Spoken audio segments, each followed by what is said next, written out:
Здравствуйте, с вами Влад и новый авторский рассказ моего канала «Жизненные истории». Левушка, ты же знаешь, как сильно я тебя люблю. Лев Васильевич улыбнулся, посмотрел на Софию. Интересно мне, как ты, такая красивая и молодая, любишь мужчину почти на 20 лет старше тебя? Ну, люблю. Левушка, ты что, мне не веришь? Кто же еще скрасит твое одиночество, если не я? София прижалась к нему. Ну, с одной стороны, почему он должен ей не верить? Он еще вполне крепкий мужчина. Да, ему за 50, а Софии всего 28, но ведь любовь не знает возраста. Так-то оно так, только было одно «но». Это его деньги. Лев был ни много ни мало миллионером, и об этом не знал только самый ленивый. Именно поэтому Лев Васильевич не верил прекрасной половине человечества. Хотя, не только им. Он в принципе мало кому верил. Хотя раньше не был таким сухим. Когда-то Лев был женат, у него была прекрасная дочь. Кто-то совершил ошибку. И как ни крути, главная ошибка была на его совести. С Мариной они познакомились, когда у Льва уже вовсю работал успешный бизнес. Конечно, до миллионера ему было далеко, но он был уже достаточно крупным бизнесменом. Они поженились, и Мариночка подарила ему замечательную дочку Валерию. Те годы были, пожалуй, самыми счастливыми в его жизни. А потом, когда Лерочке исполнилось 16, все сломалось. Марина была моложе его. Тогда ему исполнилось 42, и Марина вдруг объявила, что у нее есть замечательный мужчина, которого она любит и хочет уйти. Естественно, дочку забрать с собой планирует. Лев рассвирепел. Он посадил жену и дочь под домашний арест, приставил охрану. Марина сбежала, и помогла ей в этом Лера. Как только Лев Васильевич узнал об этом, тут же отправил погоню. Он не мог позволить, чтобы его Марина с каким-то чужим мужиком. Они настигли их километрах в 100 от города. Видимо, машина охраны уж слишком прижала ту, к которой ехала Марина и ее любовник. Он не справился с управлением, и на скорости почти в 130 они ушли в крутой обрыв. Лера во всем обвинила отца. Она кричала, плакала и бросалась на него с кулаками. Потом затихла. А однажды он, вернувшись домой с работы, увидел на столе записку. «Пожалуйста, пап, не ищи меня. Мне не нужны твои деньги. Мне нужна свобода». Спустя 2 года ему позвонили и попросили приехать для опознания. Это была Лера. Она утонула, когда отдыхала с не очень трезвой компанией. У нее в крови тоже был алкоголь. Да и вообще, как ему сказали в морге, судя по всему, его дочь не вела скромный образ жизни. Тогда Лев не стал ничего выяснять, не искать тех, кто был с ней, не стал ни в чем разбираться. Он просто закрылся в себе, ходил на работу и на кладбище. На кладбище и на работу. Больше его ничего не интересовало. Только спустя 5 лет он стал понемногу приходить в себя. Но всегда точно знал, что только он виноват в смерти Марины и Леры. София появилась в его жизни как-то внезапно, просто ворвалась в нее. Целеустремленная, умная, быстрая. Она пришла работать в его компанию, и Лев как-то сразу обратил на нее внимание. София тут же навела порядок в своем отделе, кстати, уволив несколько человек. Его поставила перед фактом, правда, все аргументировав. Тогда-то Лев и решил присмотреться к ней повнимательнее. Ему показалось, что молодая женщина обычная карьеристка. Сейчас молодежь зубами вгрызается в жизнь. А однажды на корпоративе она показала себя совсем с другой стороны. Он тогда уже домой собирался ехать. Поздравил сотрудников, немного посидел для приличия и уже направлялся к своей машине, когда София его окликнула. «Лев Васильевич, подождите, пожалуйста». Он остановился, с удовольствием глядя на стройную женщину, спешащую к нему на неудобных высоких каблуках. На ней было серебряное облегающее платье, что делало такое быстрое передвижение еще более неудобным. «Я слушаю вас, Софья Михайловна».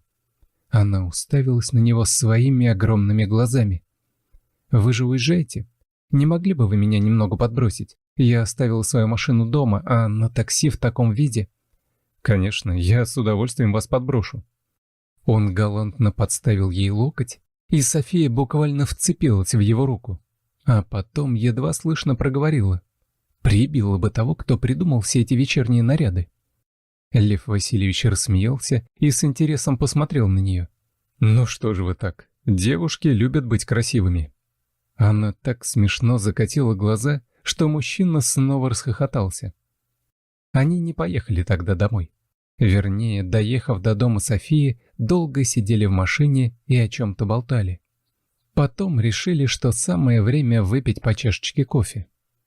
Через 2 месяца Лев Васильевич понял, что София теперь является неотъемлемой частью его жизни. Она ночевала у него, иногда готовила завтрак, приезжала без звонка. Лев понимал, что нужно что-то решать. София явно ждала его предложения, и он готов был его сделать. Сколько можно быть одному? Но что-то его смущало. А если она такая же? Если ей тоже нужны его деньги?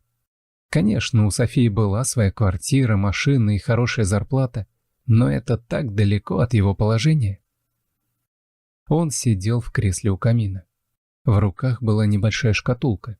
В ней лежало кольцо. Это кольцо было когда-то у его прабабушки, потом у Марины. Она сняла его, когда сообщила о том, что хочет уйти. Вместе с этим колечком делался и крестик, но когда родилась дочка, Марина повесила его ей на шею. Он решительно захлопнул шкатулку. Нет, с этим кольцом он не будет делать предложение. Лучше купить новое. Лев Васильевич вышел из ювелирного магазина. Он был доволен. София любила не вычурные, но дорогие вещи. Кольцо, которое он купил, было именно таким. Вроде бы небольшое, ничего особенного, но главной изюминкой был бриллиант, который сверкал как 1000 звезд. «Дяденька, дайте, пожалуйста, денег». Лев в удивлении обернулся. Перед ним стояла девчушка лет 7-8. Она смотрела ему прямо в глаза. Он улыбнулся. Вообще попрошайки боялись к нему подходить. «А почему я должен тебе давать денег?» «Ну, потому что вы взрослый, богатый, а я маленькая и есть хочу». Он осмотрелся, увидел неподалеку кафе. «А хочешь в кафе?» Девочка проследила за его взглядом. «Туда?» «Да». «И можно будет заказывать все, что я захочу?» «Точно». «Хочу». «Ну, тогда идем». Он смотрел на то, как девочка ела. Странно, где ее родители? Что она делает на улице? Для обычной попрошайки уж очень она сообразительна. Ела она быстро, но аккуратно. Никаких крошек, все чинно. «Скажи, а ты совсем одна?» Она внимательно на него посмотрела, потом кивнула. «Да, была бабуля, но она умерла. Я в детский дом не хочу, поэтому сбежала. На улице можно прожить». «А как же учеба?» Девочка вздохнула. «Учиться нужно. К осени пойду сдаваться». Лев Васильевич невольно улыбнулся. В голове бродила какая-то мысль, но он никак не мог ее ухватить. Наконец, все сложилось. Он мог проверить чувства Софии, а заодно немного улучшить жизнь этого ребенка. «Как тебя зовут?» «Меня Марина». Он вздрогнул, но потом взял себя в руки. «А хочешь пожить в красивом доме? А потом я помогу тебе попасть не в обычный детский дом, а в хороший пансионат, где ты получишь настоящее образование». Девочка улыбнулась, но потом настороженно посмотрела на него. «А что сделать-то для этого нужно?» София нервно ходила из угла в угол. «Лев, ну с чего ты взял, что это твоя внучка? Я надеюсь, ты не собираешься все это узаконить?» Лев Васильевич с интересом наблюдал за женщиной. «Конечно, собираюсь. Она моя внучка, значит, ей полагается все, что полагается внучке миллионера, в том числе и наследство». София остановилась и в ужасе на него посмотрела. «Лев, ты сошел с ума? Это все подстроено. Ты сам говорил, что у тебя никого нет». Лев устало махнул рукой. «София, мы не будем об этом разговаривать. Ты же понимаешь, если я сказал, что она моя внучка, значит, так и есть. Просто моя дочь, когда сбежала от меня, сошлась с молодым человеком». «Но почему она не нашлась раньше?» София в отчаянии топнула ногой. потому что я и подумать не мог, что она вообще на свете есть. Мне кажется, ты не рада». София села к нему на колени. «Лёва, ну разве нам было плохо одним?» Он отстранил ее. «Я не понимаю, ты предлагаешь ее выбросить на улицу?» «Ну ты же ее совсем не знаешь. Если она твоя внучка, совсем не обязательно признавать ее официально. Можно поместить ее в какое-нибудь заведение, оплатить учебу. В конце концов, кем был ее папаша? Может быть, наркоша какой? Твоя дочь вела не очень хороший образ жизни». Лев внимательно посмотрел на Софию. «А вот с этого места поподробнее. Откуда у тебя такие познания? Никто об этом не знал, кроме меня и еще нескольких человек. Если специально не рыться, то встретить такую информацию невозможно». Глаза Софии забегали. «Да нет, я ничего не искала. Ты сам как-то обмолвился об этом». Лев не спал всю ночь. Он все сопоставлял. Реакция Софии на Марину была именно такой, какой он боялся. Да, София пыталась скрыть свои эмоции, но он ее уже слишком хорошо знал. Потом Лев задремал. Проснулся от того, что на него кто-то смотрел. Он открыл глаза и резко сел. Рядом с кроватью в пижаме сидела Марина. «Доброе утро». «Марин, ты что-то хочешь? Случилось что-то?» «Конечно, я хочу есть. А там на кухне кто-то есть, и мне страшно стало». «Это Анна Леонидовна, моя домработница. Ее не нужно бояться». Они завтракали, смеялись над рассказами Марины. И Лев сам не понял, как предложил сходить в парк. Марина замерла. «В настоящий? С аттракционами?» «Конечно. Будешь кататься на каруселях?» Он видел, как сразу потух взгляд девочки. «Мне не в чем пойти. В моей одежде меня не пускают на аттракционы. Я пробовала». Через 2 часа они вернулись из магазина с 1000 пакетов.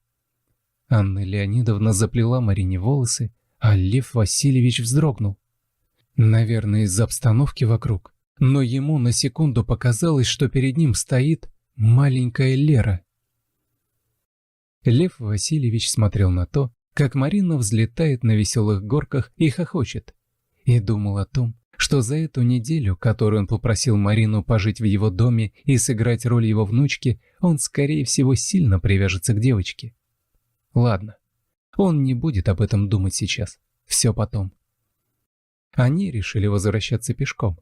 Ели мороженое, хохотали. Его машина и 2 охранника двигались где-то сзади. Лера увидела торговца шариками, такими, которые все время хотят улететь, и так посмотрела на них, что Лев тут же сунул ей в руку деньги. «Купи, какой тебе нравится». Она побежала туда, купила большого розового зайца, а когда повернулась и сделала всего несколько шагов, на нее страшным ревом рванула машина.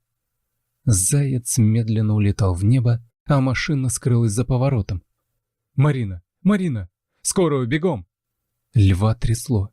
Охранник вызывал скорую, а его машина бросилась в погоню.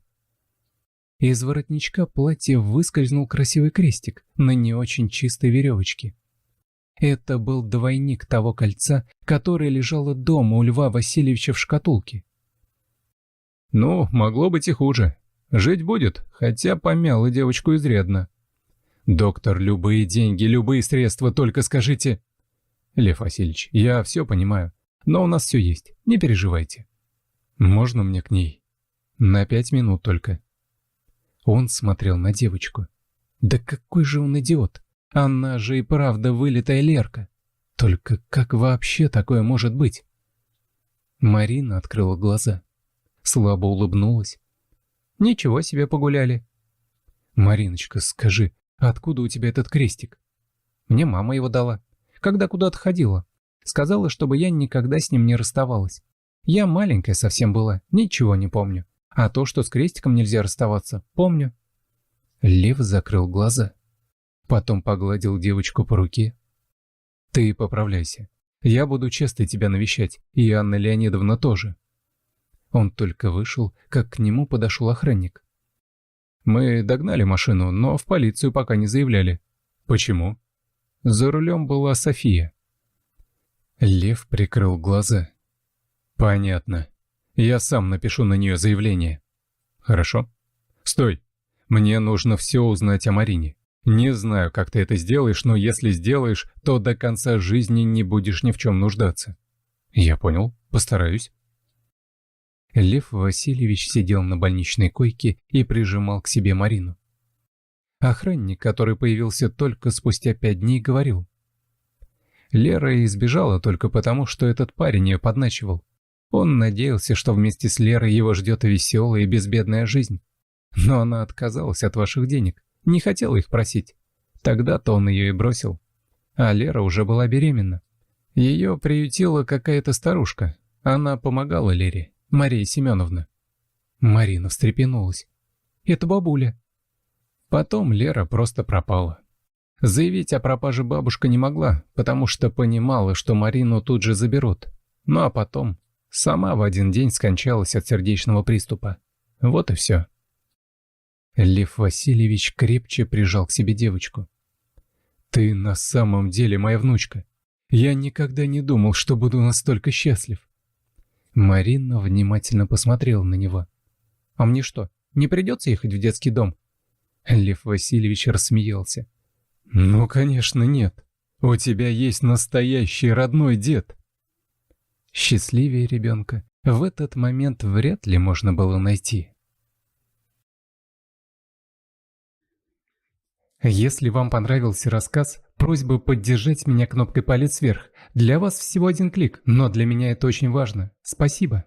All right, everyone's presentations are done. Nick, the manager, said as he tried to move the discussion forward. Excuse me, I haven't. I recently found out something. Nick interrupted me and began to speak. There's apparently someone in this department who didn't graduate high school and is just a part-timer. Meetings should be for employees only. Absolutely right. His lackey, Mike, of course, agreed with Nick. I'm leaving. After leaving the meeting room, I started to shut down my computer. I noticed that an email had arrived, not in my personal inbox, but in the company's shared email. Thinking, there's no point in speaking up, no one will listen, I went home quietly. The next day, I heard a commotion from Nick's desk. He was staring at his computer screen, his face pale. Nick? Is something wrong? Mike looked at the screen with him. And he turned even paler than Nick. Why is he so angry? Knowing the reason for Mike's distress, I thought to myself, serves them right. My name is Adam. My mother passed away when I was in the 9th grade, and I was raised by my father. Well, you could hardly call it being raised. After my mother passed, my father changed. He drowned his sorrows in alcohol, and though he still went to work, he squandered our living expenses on horse racing. Because of that, I had to start working part-time as soon as I entered high school. Every month, I went to the convenience store with bills in hand that couldn't be auto-deducted from my father's account. Even though I endured it because I didn't want to be alone, I reached my limit in my second year of high school and dropped out. I found a live-in job at a distant inn. Thank you for everything. The day I left home, my father, still staring at the TV, spoke.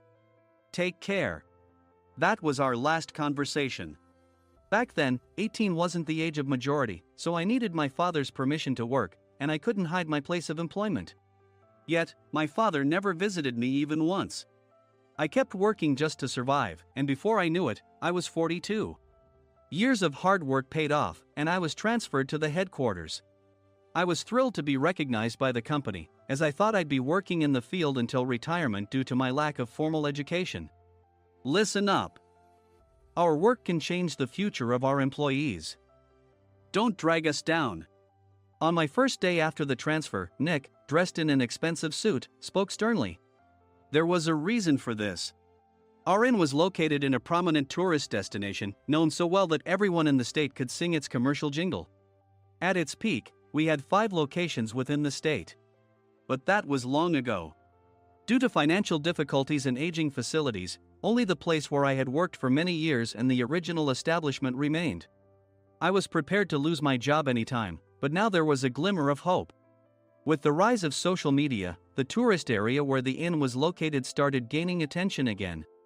Depending on how hard the sales department, where I was transferred, worked, we could either thrive or be forced to give up this prime location to the new hotel chains continuously popping up. For Nick, who had switched careers from another industry to strengthen our sales, this was a battle he couldn't afford to lose. I understood why he had to be strict. "I will do my best." Nick sneered at my enthusiastic declaration. "Did you not hear what I said?" "I'm sorry." I thought I was listening carefully. Out of habit from years of customer service, I apologized reflexively, though I had no idea what had offended him. Someone was watching me with a smirk. In this department, there are those who are expected to excel and those who have been shoved here because they have nowhere else to go. You are the latter.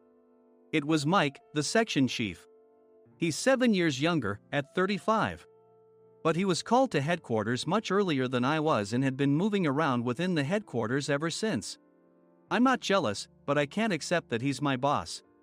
Graduating from a prestigious university, he has an unusually high pride and caused many problems as a newbie, making things very difficult for me when I was the front desk leader. When I found out Mike was transferred to the sales department a month before me, I was disheartened. Mike is right. With just a middle school diploma, there's not much you can do. Don't even think about achieving results. As if I didn't exist, Nick remarked, "I'm thirsty." Mike eagerly ran to the coffee maker. It seems Mike is Nick's lackey. I regretted being happy about my transfer to headquarters, wishing I had stayed on site forever. Send a direct mail to every company on this list by the end of the day. Nick only assigned me tasks that even a new graduate could handle. What?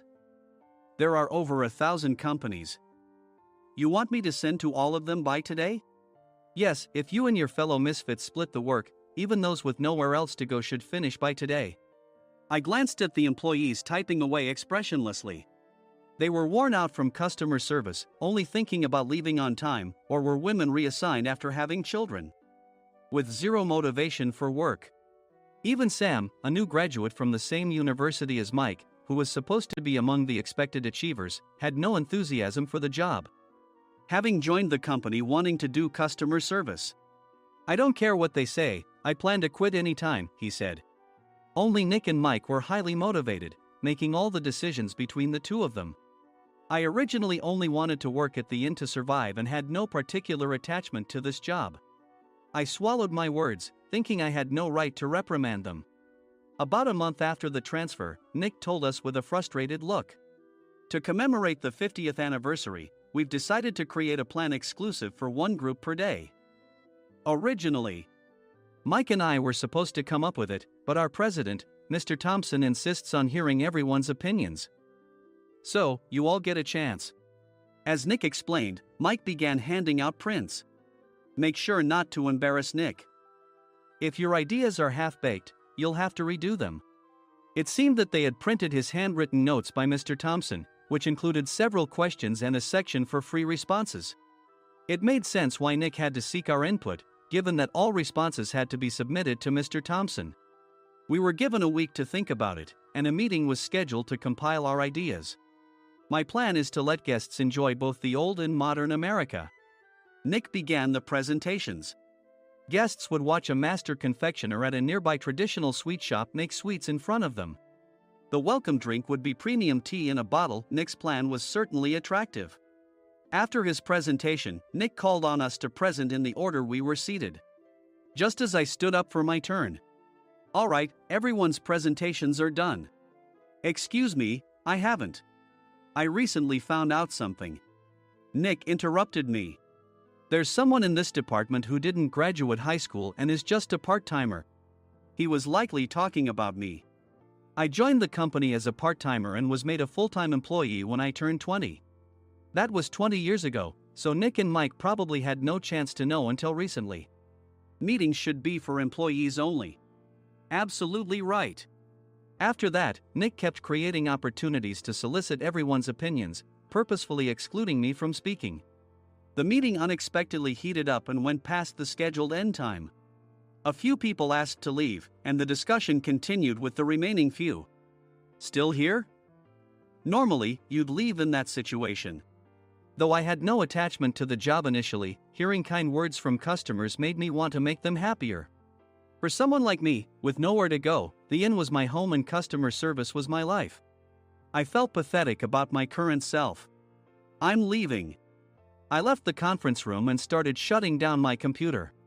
I noticed an email had arrived, not in my personal inbox, but in the company's shared email. Thinking no one would listen to what I had to say anyway, I quietly went home. The next day, while preparing the DM as instructed, I heard a commotion from Nick's desk. In his haste to stand up, he hit his knee on the desk. He stared at his computer screen, his face pale. "Nick! What's wrong?" Mike, thinking he should be the first to rush over, approached Nick while still wearing his coat. He peered at the screen with Nick. And he turned even paler than Nick. Why is he so angry? Who is responsible for this company? Nick, more irritated than ever, asked, and Mike answered without checking. Probably Sam. Sam wasn't there because he was attending a morning training session for new hires. Nick gave up on getting angry and returned his gaze to the screen. They were looking at an email that arrived right after the end of the working day yesterday. Apparently, no one, including me, had checked it before leaving. The email was from a large company that used us for their annual employee trips. The president and executives of that company also frequently used our services personally. President of the company, Mr. Mason himself, had declared that neither he nor his company would ever use our services again. Well, some companies cancel their employee trips or stop using our services due to financial struggles. Let's just move on. Mike kept wiping the sweat from his forehead with a handkerchief. Knowing why Mike was so agitated, I quietly watched their interaction. Do you know how much revenue we get from that company? We can find other guests to fill the rooms, but we'll lose the banquet costs, gift shop revenue, rental car fees, and more. Moreover, the gifts were supposed to be prepared by the traditional confectionery shop involved in Nick's proposed plan. If it's known that we incurred such a huge loss at this critical time, Nick's position in the company would be jeopardized. Nick took a deep breath, seemingly trying to calm himself. All right, Mike. Go to New York right now and apologize to Mr. Mason. What? You're coming with me, right? I have urgent work to do. I trust you, which is why I'm entrusting this to you. Please. Mike, believing Nick's sincerity, agreed with a determined look on his face, saying, yes. That's Nick for you. Even if Mike went to apologize, Nick would shift all the blame onto him if the client didn't change their mind. Well, it was Mike's fault to begin with, so it served him right. About 3 hours later, Sam answered a call from somewhere and repeatedly apologized, saying, I'm very sorry. Everyone watched to see what was happening. After ending the call, he informed Nick with a weary tone. When Mike arrived at the client's company, he only made things worse, further infuriating Mr. Mason. He was demanding, get his boss here immediately. It was no wonder Sam was exhausted, dealing with such a call right after returning from training. What is that idiot doing? All right, Adam, you're coming with me. If sacrificing Mike didn't work, then I must be next. Normally, I'd want to refuse at all costs, but I saw an opportunity in this situation. If I can be of assistance, I'd be happy to join you. I obediently followed Nick, and we flew to New York. When we introduced ourselves at the reception, it became clear how serious the situation was, as the receptionist personally escorted us to the president's office. Angry voices leaked through the door, making both Nick and me uneasy. Excuse me. I'm Nick, the supervisor. I understand my subordinate has caused you trouble, and I deeply apologize. Nick, with his experience in the corporate world, knew enough to offer an apology before excuses. However, his customer service skills left much to be desired. I sighed as I saw Mike trembling like a small dog in the corner of the room. What kind of training are you giving your subordinates? Mr. Mason glared at Nick with a red face. The intensity of his gaze made even Nick take a step back. Regrettably, I joined this company only 2 years ago and was unaware of Mike's issues. I should have identified his shortcomings sooner. Indeed. I should have realized sooner. No sensible person would come to apologize and then give a lengthy presentation on the drawbacks of not using their in. Nick froze, his mouth slightly open. Suspecting the worst, I picked up the documents that had fallen to the floor. It seemed Mike hastily prepared these documents on the plane, listing the disadvantages. Disadvantage 1: if you change the venue for the company trip, employees might suspect it's for cost-cutting reasons. leading to a negative impression. Reading it aloud half-jokingly, Nick snatched the papers from my hand and checked the contents with a furious expression. Among the stack of documents was a receipt from a nearby convenience store's copy machine. I felt a pang of dread, hoping he hadn't shown the receipt as well. What do you think he said when I asked what kind of nerve he had to do this? I'm very sorry. Faced with the dire situation, Nick must have thought there was nothing left to do but apologize. In a voice smaller than I'd ever heard from him, he uttered words of apology. He said, "I'm a Harvard graduate. I don't believe I said anything wrong." Mike! What have you done? Forgetting his plan to pin the blame on Mike, Nick yelled loudly, even in front of Mr. Mason. "I didn't do anything wrong." "You're still saying that? Look at him." Mike pointed at me with a shaking hand. "I was assigned to headquarters in my 20s and now I'm a section chief. This guy only made it to headquarters at 42. Everything I've done proves I was right. So why are we losing the contract?" Having said his piece, Mike collapsed to the floor. "Of course. You were sent there because you had nowhere else to go." Mike never expected to hear such words from someone he looked down upon. He lunged at me, and Nick hurriedly stepped in to stop him. "Mr. Thompson told me Mike is a quick thinker, and to take good care of him." There's no way he was pushed aside. "Don't make things worse here. He didn't say quick thinker, he said only quick-witted, didn't he?" I don't remember that part. I recalled the many troubles Mike caused when he was a newbie. When Mike was on the front line, his pride was so high that he never apologized to customers. Customer service, especially in our job, doesn't work alone. It brings both good and bad situations. If the front staff or housekeepers made mistakes, or the cleaning company didn't properly clean a room, one had to apologize to the customers regardless of personal fault. Mike, in such situations, would never apologize, insisting he wasn't at fault. This often angered customers, and as the front desk leader, I frequently had to apologize on his behalf. He caused complaints and disrupted operations, which is why he was quickly moved to headquarters. In departments where he didn't interact directly with customers, his quick thinking was beneficial and things went well. But it seemed his flaws were starting to show. Corporate reservations are supposed to be entered into the system by the sales representative. But a quick check yesterday revealed that more than 10 items were missing from the client's reservation. The handover document clearly stated what needed to be prepared. Why didn't you enter it into the system? Why do we have to give them special treatment? Filling rooms near the banquet hall, setting up all the food in advance. Specifying the brand of wine, they're too demanding. No wonder he always angered customers, I thought, feeling a headache coming on. Grouping them in rooms near the banquet hall is for our benefit too. It makes it easier for the staff to set up beds and serve breakfast since everyone's schedule is synchronized. As for the other requests, Mr. Mason suggested them to lighten our load. I didn't know that. Nick finally seemed to realize that Mike was the one who had angered the client. What did you say to them? I just told them we wouldn't give them special treatment anymore.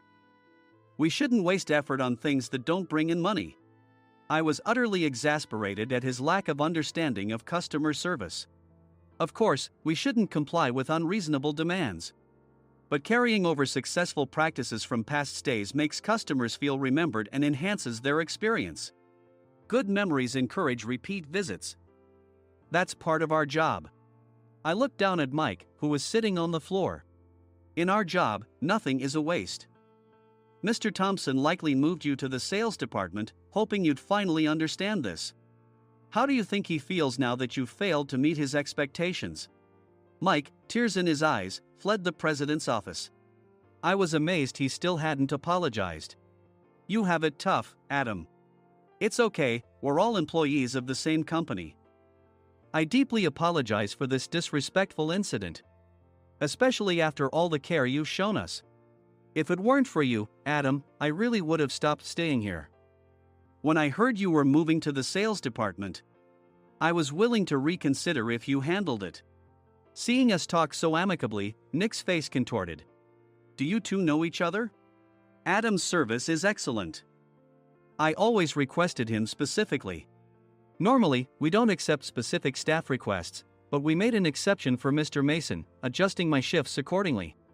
He had personally stayed at our hotel just before my transfer, and during casual conversation, I mentioned, "I'm moving to the sales department soon." If I hadn't told him then, things could have been much worse. "Please continue to take care of us. I look forward to it." On the return flight, Nick awkwardly offered me a can of beer. It's still working hours. Of course, I had no intention of forgiving him for a single beer. Nick might try to pin everything on Mike and avoid any consequences. While pondering this, a startling fact came to light. "Nick, the tea bottles for the plan have arrived." I handed Nick a bottle labeled with our inn's name. "They look good." "What are you talking about?" "These are plastic bottles. I had assumed we would use the trendy, high-end bottling tea. But what arrived were ordinary plastic bottles of tea with customized labels.